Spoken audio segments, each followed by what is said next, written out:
be on a Friday. This is how we do it with your day-to-day BYU sports play-by-play. I'm Spencer Linton, flying solo for the moment, and I now welcome in Anthony Treash, senior college football analyst for Pro Football Focus on the Deseret First Credit Union Hotline. Anthony, great to have you on BYU Sports Nation. How are you?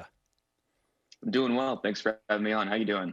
Fantastic, especially when I look at the numbers that you and your fellows at Pro Football Focus are putting out about BYU.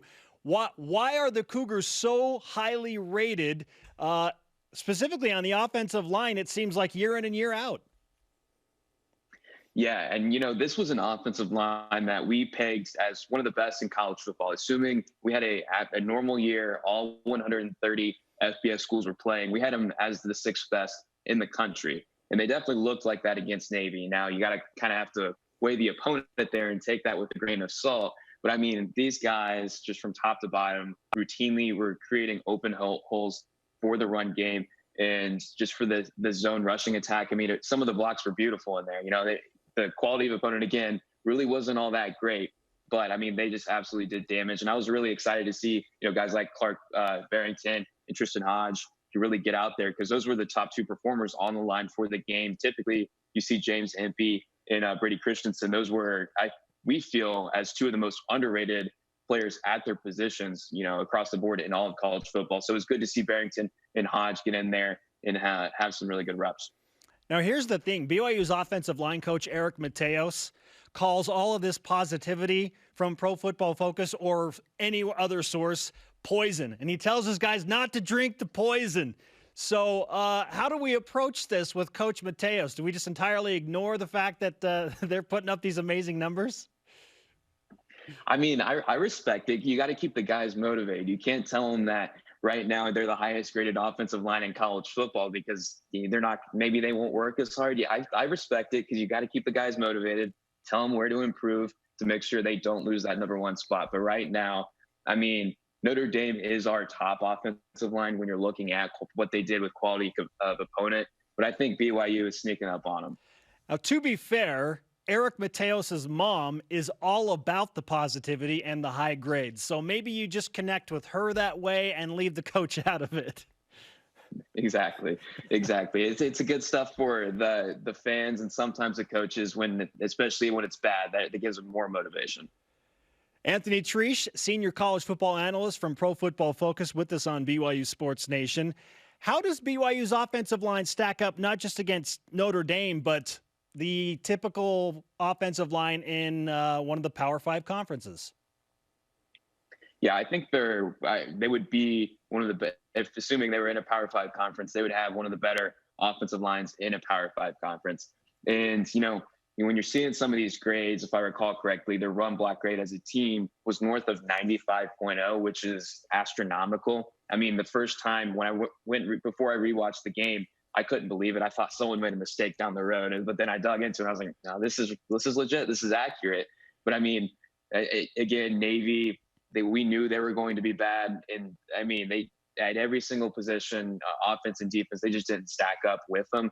I mean, for perspective, in regards to expected points added per play, that was their worst defensive and offensive showing in the PFF college era in a single game. And it's going back to 2014. And it really wasn't even close. So I think it says a lot about, BYU is good, but it also says how bad Navy is. But again, that offensive line, I think, would be one of the best in a Power 5 conference. I think you just gave us our stat of the day right there. It's going back to 2014.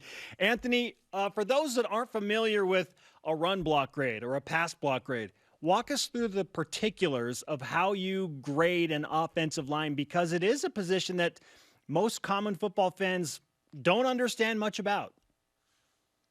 Yeah, and the thing about our offensive line grades, those are perhaps the most stable of any position. You see guys in coverage all the time, whether it's collegiate or NFL, they'll have maybe an 80.0 coverage grade, but the next year you see that down to maybe 57. It's just because it's so, it's every target's different.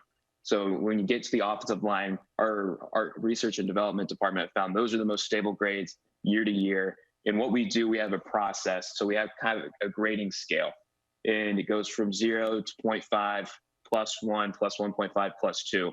And anything really above that +1 range, those are your wow plays. Those are the ones you go back and watch the highlight and your jaw kind of drops. And the same with the -0.5, -1. Once you get into that -1, -1.5, -2, those are like, that was a really, really bad play type of thing. So really, it's just all about, it's especially for offensive linemen, whether it's, pass protection, you don't want to lose. I mean, that's a given, and then run blocking, again, you don't want to lose your rep. You do not want to lose your matchup, get your running back contacted behind the line of scrimmage type of thing. So, I mean, I think those are perhaps one of our best things we have here at PFF are our offensive line grades. Anthony Treash from Pro Football Focus with us on BYU Sports Nation. I know we've talked a lot about Navy and how bad they were in that season opener against BYU, but when you look at BYU's schedule, it's not exactly something to write home about in terms of strength. So where do you anticipate the BYU offense as a whole will finish when all is said and done in this strange 2020 season?